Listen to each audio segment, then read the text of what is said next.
সাল্লাল্লাহু আলাইহি ওয়াসাল্লাম রাজুলুন কলবুহু মুআল্লাকুন ফিল মাসাজিদ ইয়া সাহাবা তোমরা শুনে রেখে দাও ইয়া মারুমা তুমদিরা তোমরা শুনে রেখে দাও বাবা আমি রাসূলুল্লাহ জানিয়ে দিলাম যে যুবকের মনটা সদা সর্বদা মসজিদে লেগে থাকে যে যুবকটা ধর্ম চলাতে গিয়েছে যে যুবকের অঙ্কুর হাঁটি হাঁটি করতে গিয়েছে বাবা হাওড়া ঘাটে হাট করতে গিয়েছে জোহরে নামাজ পড়ে গিয়েছে আসরে নামাজ কোথায় পড়বে তার মনে পিটিশন হতে লেগেছে বাবা আমি আসরে নামাজটা কোথায় পড়বো যার চিন্তাটা সদা সর্বদা মসজিদে লটকে থাকে এইরকম যুবককে আল্লাহ পাক তার কিয়ামতের ময়দানে মাহশরে আরো শেষে ছায়া তলে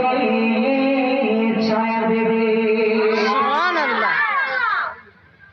দ্বিতীয় নাম্বার হলো রাজুলুন ওই ব্যক্তি কলবুহু যার অন্তরটা মুআল্লাকুন লটকে থাকে ফিল মাসাজিদ মসজিদের মধ্যে যার মনটা সদা সর্বদা মসজিদের ভিতরে থাকে কেমন করে বলবেন হুজুর সে কি সারাক্ষণ মসজিদে থাকে না না না যখন হাইয়া আলাস সালাহ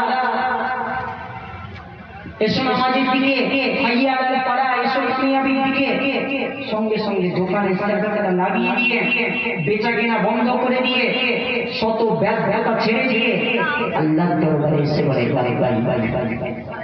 এই লোকটাকে এই মানুষকে আল্লাহ পাক আরশের ছায়াতলে ছায়া দেন। আজকে আমাদের মনে হয় যখন আমরা কোথাও যাই আমাদের মনটা কোথায় পড়ে থাকে গো বাপেরা আমাদের মনটা কোথায় পড়ে থাকে যুবকেরা মনটা কোথায় পড়ে থাকে मैं यहाँ हूँ मेरा दिल मदीने पे है ওটা তো ভালো জিনিস মদিনায় থাকা মনটা মদিনায় থাকা এটা তো ভালো জিনিস কিন্তু না জানি और कहाँ कहाँ हमारा दिल भटकता है জানি না আরো কোথায় কোথায় আমাদের মধ্যে এই জন্য ওই মনটাকে যদি মসজিদের দিকে ফিরিয়ে আনতে পারেন তাহলে জেনে রাখেন আমার আপনার জন্য দিন দুনিয়া দুটোই কামিয়াব।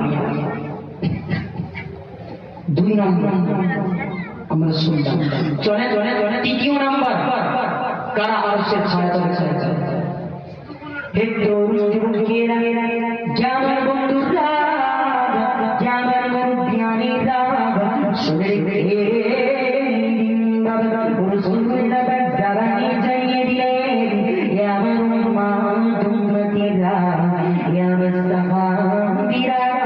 তোমরা শুনে রাখো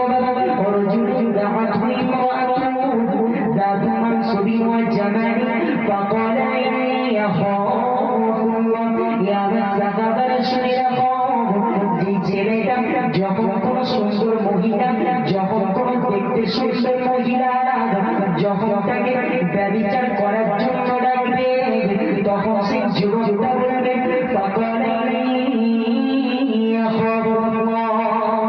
আমি ওই খারাপ কাজ করবো না এই যুবতী খবরদার আমি ওই খারাপ কাজের দিকে কখনো যাব না কারণ আমার আল্লাহ পাক সদা সর্বদা আমাকে দেখছেন আর আমি আল্লাহ পাককে সবচেয়ে বেশি ভয় করি।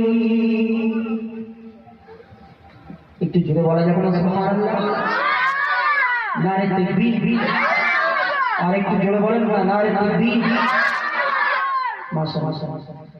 তৃতীয় নম্বর কি ওই ব্যক্তি দাআত হুকি মুরাআতুন একজন মহিলা তাকে ডাকে দাতা মানসুবি ও জামালি মেঘ কালো হরিণের মতো ডাগর ডাগর চোখ দেখতে শুনতে খুব সুন্দর একজন মহিলা একটা যুবক বলছে এসো না আমরা খারাপ কাজ করি আমরা আমাদের জৈবিক চাহিদা পূরণ করি দাওয়াত দিচ্ছে একজন মহিলা ফিরে ফিরে তখন সে কি বলবে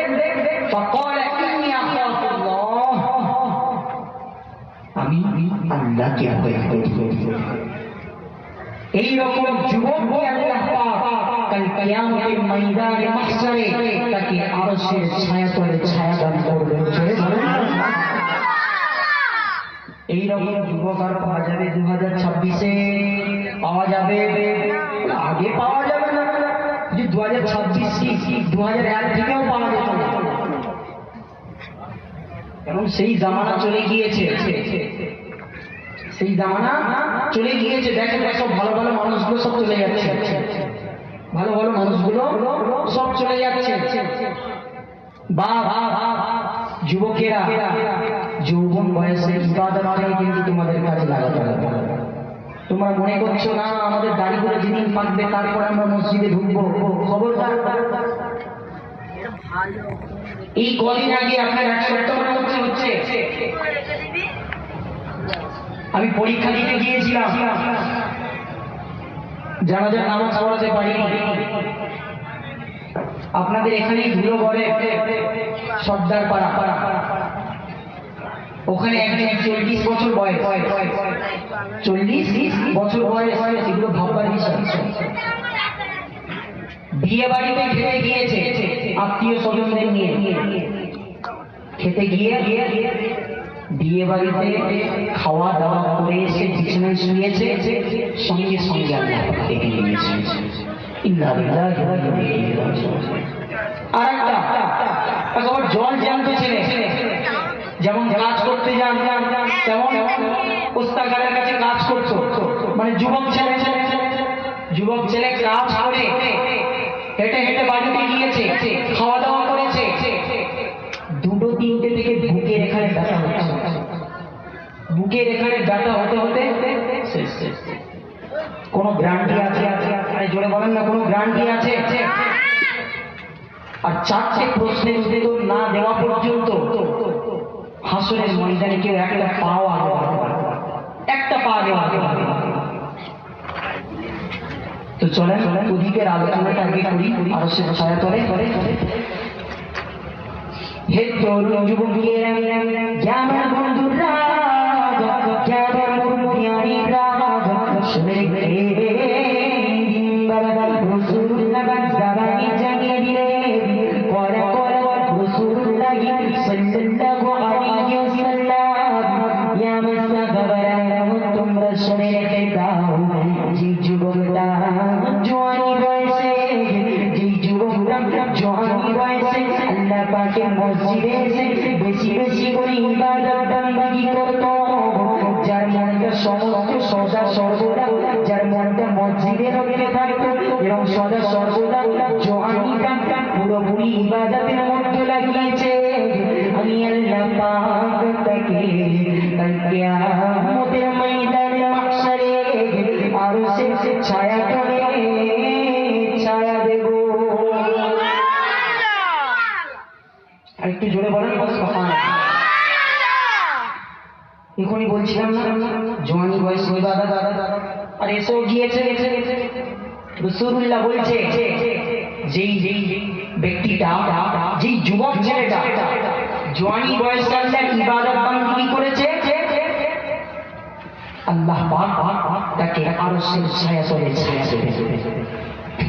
যুবক বয়স আর হাসরের ময়দানে 4টে প্রশ্নের মধ্যে হতে একটা প্রশ্ন হলো, এই যুবক তুমি তোমার জওয়ানিটা কোথায় লাগিয়েছো? আর তখন আমাদের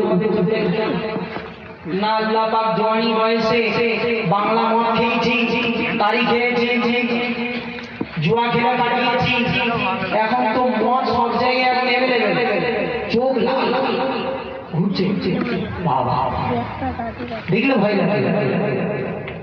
আবার মাঝে মধ্যে আপনাকে পুকুরে পড়ে যাবে। একবার 5 লাই জলটা গিয়েছি, ওখানে যে মাজারের পাশে একটা বিরাট বড় মাঠ আছে, ওখানে গাড়িটা দাঁড় করিয়ে রেখেছি। একটা মদ করে এসে বলছি, হুজুর কোথায় যাবে বলেন? ওই টোল, যেখানে টোল আছে ধুলাগড় টোল, ওখানে সবাই আমার চেনে, ওই যুব নেতা না, যে নাম সকলে জানেন, সবাই আমার এক বাক্যে চেনে, আমার নাম রাজা। বলছি হুজুর কোনো অসুবিধা হলে বলবেন, আমি আছি। সব দিকে ঠিক আছে, একবার চিন্তা করতে, সব দিকেও ঠিক আছে, জ্ঞান আছে, কিন্তু মুসলমান যারা মদ খাবে রাসূলুল্লাহ মিরাজে রাতের জাহান্নামে দেখেছিলেন, যারা মদ্যপায়ী